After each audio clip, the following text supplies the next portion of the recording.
Ada sebuah desa aneh di Thailand. Setiap jam 7 malam, penduduk desa akan menutup pintu dan jendela. Bahkan serangga dan semut juga bersembunyi di sarang. Hal ini karena seorang wanita bernama Nana. Setiap malam, dia menggendong anaknya sambil berteriak, "Sayang, sayang." Nana terus memanggil suaminya. Tapi kenapa semua penduduk desa jadi ketakutan? Hari ini, suami Nana, Mario, pulang dari medan perang, dan membawa 4 rekan seperjuangannya. Ketika mengetahui anaknya sudah lahir, dia sangat senang. Pasangan yang sudah lama tak bertemu itu pun berpelukan dan menangis bahagia. Rekannya kagum karena istri Mario sangat cantik. Lalu mendoakan Mario dan sang istri. Orang-orang di desa tak menyukai Nana, karena dia bernyanyi untuk menidurkan anaknya. Penduduk desa ketakutan setelah mendengar nyanyian itu. Keesokan harinya, Mario dan rekannya pergi ke pasar untuk membeli makan. Raut wajah penduduk desa berubah. Saat melihat Mario, mereka langsung kabur. Apa yang sebenarnya sedang terjadi? Saat di kedai arak, Bibi Mei, si pemilik kedai, tak sengaja keceplosan. Jangan-jangan kamu tidak tahu. Kalau kamu ingin tahu kebenarannya, membungkuklah dan lihat kakinya. Kamu akan lihat, Nana dan anakmu adalah. Belum selesai dia bicara, putra Bibi Mei keluar untuk menghentikannya, dan mengklaim bahwa Bibi Mei melantur karena mabuk. Hal ini membuat mereka bingung. Tetapi Bobby pernah mendengar cerita itu. Di malam hari, 4 orang itu minum bersama. Bobby tak bisa menahan diri untuk tidak mengungkapkan pikirannya. Ibuku pernah memberitahuku, jika kita membungkuk untuk melihat kakinya, kita bisa tahu apakah orang itu hantu atau bukan. Jadi maksud kamu, Nana adalah hantu? Tapi tak ada yang percaya padanya. Farhan bahkan tertawa. Sekalipun Nana adalah hantu, dia juga hantu yang cantik. Semua orang meminta Bobby memanggil Mario untuk minum. Bobby sangat ketakutan, tapi dia akan dianggap lemah. Dia harus pergi walaupun tak mau. Tapi tak sampai 2 langkah, Bobby mematahkan tangga, dan hampir jatuh. Dia memanjat dengan ketakutan. Dia tidak bertemu Mario, tapi melihat Nana berdiri di dalam rumah dengan suram, dan terus mengeluarkan darah dari bawah tubuhnya. Bobby menjerit ketakutan. Ternyata cuma mimpi. Cepat tampar aku. Saat ini, rekannya meminta Bobby memanggil Mario. Adegan familiar ini membuat Bobby merasa tidak nyaman. Tapi tidak ada yang percaya. Dia malah dianggap penakut, karena terus dihina rekan-rekannya. Bobby berjalan menuju tangga. Kali ini dia mengabaikannya. Aku tidak akan tertipu. Bobby berhasil memanjat rumah kayu tersebut. Tak disangka, pemandangan berubah drastis. Sekelilingnya menjadi sunyi. Ayunan di rumah Mario juga bergoyang sendiri padahal tak ada angin. Bahkan ada tangan yang terulur untuk mengambil buah yang jatuh. Bobby lari ketakutan. Sekarang dia benar-benar percaya Nana adalah hantu. Dia berlari ketakutan dan memberitahu rekan-rekannya. Tapi rekan-rekannya tetap tak percaya. Hari ini, mereka membantu memperbaiki rumah Mario. Edo melihat hal yang tak biasa. Rumah Mario seperti lama tak dihuni. Apakah benar Nana hantu? Edo pun merasa ketakutan. Dia melihat Nana semakin seksama, lalu membungkuk untuk memastikan kebenarannya. Tapi dia merasa aneh, karena Nana tampak baik-baik saja. Dia tak salah lihat. Ternyata Nana bukanlah hantu. Edo berkata tuduhan Bobby salah. Bobby ke tengah hutan karena kebelet. Saat jongkok, dia menemukan ada cincin. Jadi dia pun mengoreknya. Ternyata itu adalah mayat. Edo sangat ketakutan. Dia menabrak sarang lebah. Wajahnya pun bengkak. Jadi ucapannya tak jelas. Setelah melihat cincin Nana, dia pun yakin dengan dugaannya. Lalu menuliskan bahwa Nana adalah hantu. Rekan-rekannya kaget. Saat ini Mario mendekat, kemudian membaca tulisan Edo. Setelah membaca kertas tersebut, Mario marah. Dia langsung menemui Nana. Rekan-rekannya melihat dari kejauhan. Coba tebak apa yang dilakukan Edo. Kenapa kamu tak memberitahuku? Apa kamu takut aku merasa cemas? Bukankah kita berjanji akan saling jujur? Aku tak tahu bagaimana memberitahumu. Tak disangka Mario dan Nana saling berpelukan. Hubungan mereka malah semakin romantis. Bukankah ini sangat aneh? Saat Edo membaca kertasnya lagi, ternyata karena hujan mengubah tulisan. Mario salah paham karena mengira Nana bau badan. Untuk menyelamatkan Mario, rekan-rekannya akan memberitahukan secara langsung. Tapi saat akan memberitahu, Bibi Mei tenggelam di sungai. Karena Bibi Mei terlalu banyak omong, jadi dibunuh Nana. Mereka pun ketakutan, dan tak bisa berkata sepatah kata pun. Mereka ingin pergi. Tiba-tiba Nana memanggil mereka. Sayang, kenapa tak ajak rekan-rekanmu makan malam bersama? Mario menyuruh rekan-rekannya makan. Makanan di atas meja menjijikan. Rasanya tak sanggup untuk dimakan. Makanan di atas meja dimasak oleh Nana. Sekarang Nana terus menatap mereka, agar tak ketahuan. Rekan-rekannya pun memakan makanan menjijikan itu. Bagaimana rasanya? Sangat enak.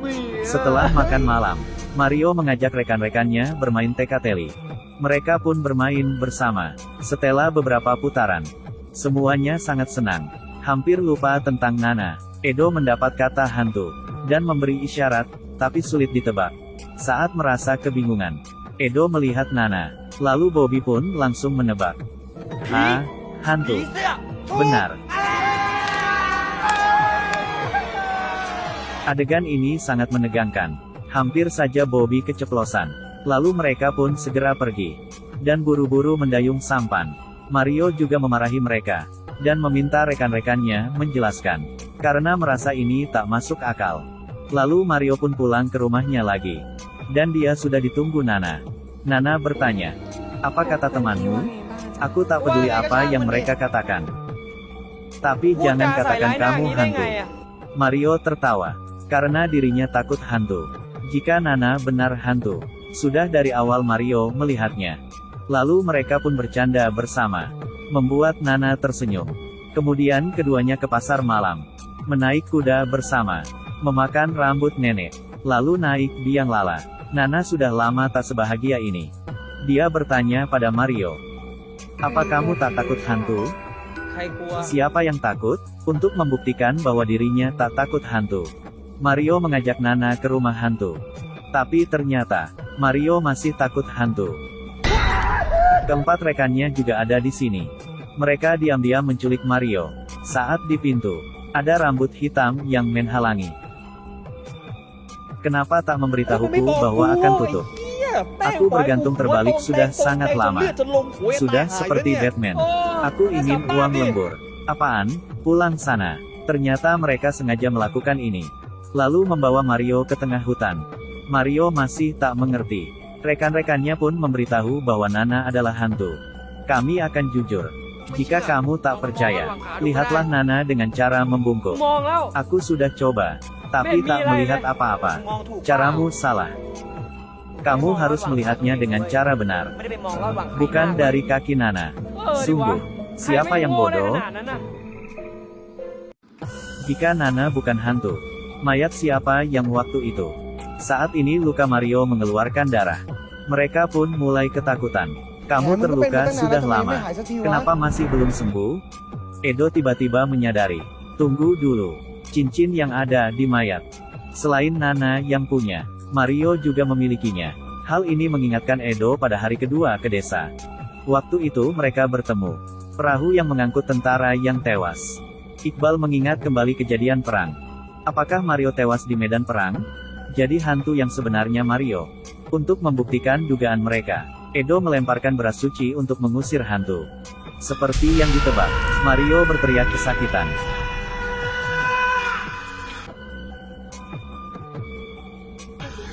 Lari. Dia hantu. Lari, lari. Mereka semua ketakutan. Setelah merasa aman, mereka tiba-tiba teringat. Jika Mario hantu, berarti Nana adalah manusia. Meskipun itu istri temannya. Tapi hantu tak bisa bersama manusia. Jadi mereka pun memutuskan membawa Nana. Perahu terlalu kecil. Mereka akan tenggelam. Karena kelebihan beban, mereka membuang semua barang bawaan. Tapi masih belum cukup. Farhan bertanya pada Nana, "Kamu masih menginginkan anak ini?" Tentu saja, Farhan sungguh mengganggu sekali. Perahu akan tenggelam. Dalam keputusasaan, Edo melemparkan dayung. Perahu hanya diam. Bagaimana mereka mendayung? Di saat mereka kebingungan. Sungguh tak disangka. Mario datang lagi. Dan hampir tenggelam. Tiba-tiba Farhan sadar.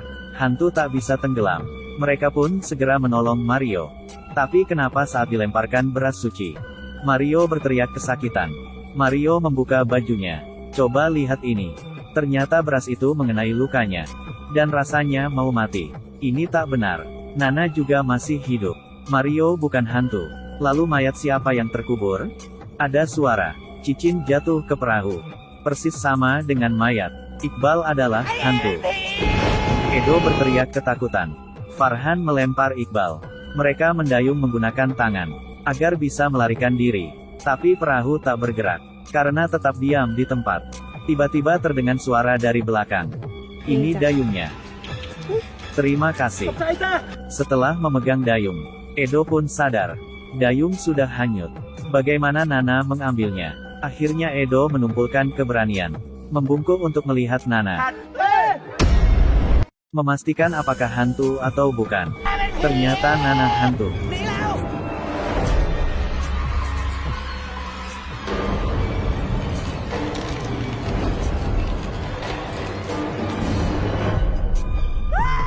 Mereka bersembunyi di kuil, kata biksu. Selama mereka tidak keluar, tak akan ada masalah. Tapi apakah ini benar? Saat semuanya menahan nafas, tetesan air dari atas membuat mereka tak konsentrasi. Atapnya bocor. Aku tak punya uang memperbaikinya. Kenapa kalian tak menyumbang? Mereka kira itu hantu, dan meminta biksu untuk serius. Karena mereka dalam situasi sulit. Saat ini Nana datang dengan wajah pucat. Biksu tampak tenang, dan akan menyipratkan air suci. Tapi karena Mario yang terus mengamuk,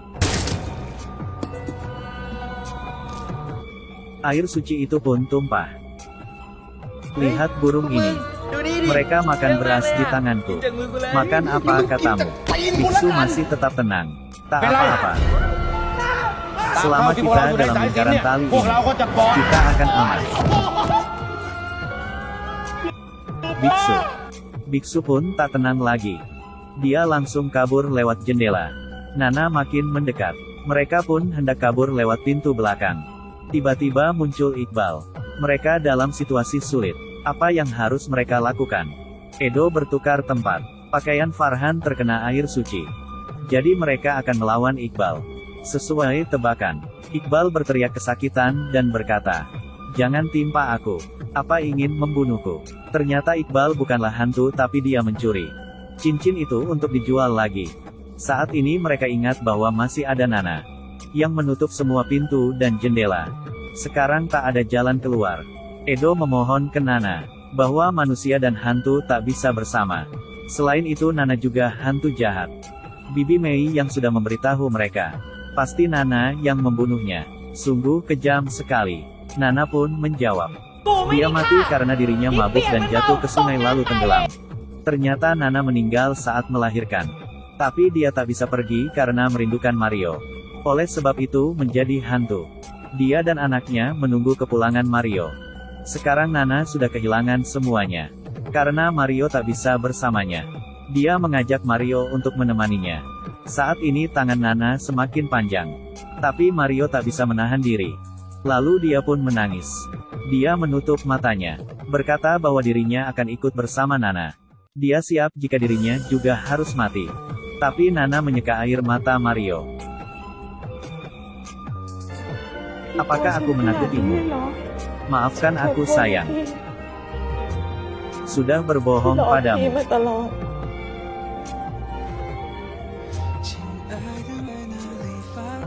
Aku hanya ingin bersamamu. Walaupun hanya sehari.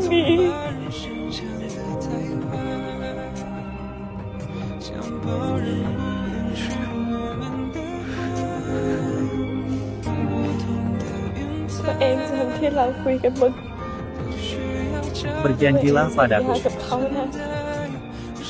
Setelah aku pergi, kamu harus hidup dengan baik.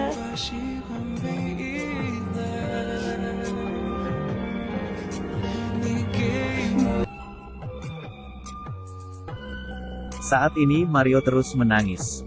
Sebenarnya dia sudah tahu Nana adalah hantu.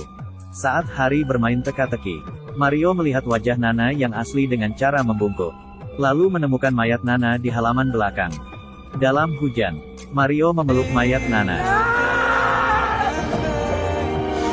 Dan dia menangis di tengah hujan. Dia memutuskan untuk berpura-pura tak tahu, agar bisa terus bersama Nana. Lalu membuang jimatnya, makan masakan Nana. Ini semua agar bisa menghabiskan waktu bersama Nana. Ternyata kamu tak takut padaku. Kamu tahu aku takut hantu. Tapi aku lebih takut jika hidup tanpamu. Ada satu lagi. Kedepannya jangan mengagetiku lagi. Aku tak suka. Karena aku bisa kena serangan jantung. Jika saling mencintai manusia tak akan takut hidup dan mati. Akhir dari film ini, Mario dan Nana terus hidup bahagia bersama. Penduduk desa juga mulai menerima mereka. Judul film ini adalah PMA. Tak seperti film horor biasanya, yang menakutkan. Sebaliknya, film ini sangat menyentuh. Ternyata yang paling ditakuti bukan hantu. Tapi yang paling ditakuti jika hidup tanpamu.